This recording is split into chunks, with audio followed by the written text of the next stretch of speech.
সবার সাথে দেখা করেছিলাম, আমরা কিন্তু বলেছিলাম যে তাদের জন্য আমরা একটি গ্র্যান্ড রিসেপশন আয়োজন করছি। তো আমরা তো ইনফ্যাক্ট গত পরশু we informed BRT about the bus, তখন থেকে আমাদের সাথে কথাবার্তা চলছে। সো এটা আমাদের প্ল্যান ছিল, আমরা একটা গ্র্যান্ড রিসেপশন দিতাম, কিভাবে করব না করব। তো ছাদখোলা বাস অবশ্যই আমাদের প্ল্যানে ছিল, এবং আমাদের ফুটসাল কমিটির চেয়ারম্যান মহোদয় ইমরান, যে টিমের সাথে আছে থাইল্যান্ডে, সেও, তার সাথে যখন কথা বলি সেও এটা বলে যে ছাদখোলা বাসগুলো খুব ভালো হয়। তখন আমি তাকে বললাম যে না, আমরা অলরেডি ছাদখোলা বাস প্ল্যান করছি and we will do it. So he was also very happy to know that. সো এটা আমাদের প্ল্যানে ছিল, বাট রিসেপশনটা কোথায় দেবো that was something we wanted to decide, যেটা কি ডিএফএফ হাউস নাকি কোনো হোটেলে, কোথায় করবো। বাট তখন আমরা প্রেসিডেন্ট মহোদয় বললেন যে না, এর আগেরটা যেহেতু আমরা এমফি থিয়েটারে দিয়েছি, এটাও আমরা এমফি থিয়েটারেই দিব। এবং এমফি থিয়েটারে যেটা সুবিধা হচ্ছে, ওখানে জায়গাটা খুব সুন্দর, এখন ওয়েদারও ভালো।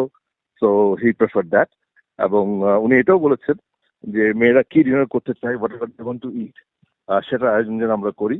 সো তাদের জন্য ফুটবল কমিটির চেয়ারম্যান মহোদয়ের যে জায়গাটা আছে IM10, সেখানে তাদের জন্য ডিনারের ব্যবস্থা করা হচ্ছে। তারা যে মেনু চেয়েছে ওই মেনু দিয়ে তাদের ডিনার করানো হবে, এবং তারপরে আমরা তাদের জন্য গুছিয়ে একটি হোটেলে ব্যবস্থা করছি, যেখানে তারা আপনি যাবেন করবে ইনশাআল্লাহ। আসলে এটা তো একটি ডেফিনেটলি, এটা তো খালি ফুটবলের বুস্ট আপ নয়, আমি মনে করি এটা দেশের অর্জন। এবং আমি কৃতজ্ঞতা জানাই আমাদের মেয়েদের কাছে, এবং একই সাথে তাদের technical team, and in particular আমাদের ফুটসাল কমিটির চেয়ারম্যান এবং তার কমিটিকে, বিকজ তারা নিরলসভাবে অ্যাবসলিউটলি নিজেদের মতো করে খুব সুন্দর করে কাজ করে আজকে একটি বড় অর্জন করেছে। এটা ফুটবলের অর্জন, এটা দেশের অর্জন, এবং ডেফিনেটলি আমাদের 2026টার একটি অত্যন্ত শুভ সূচনা করছে, ডেফিনেটলি, কোনো সন্দেহ নেই।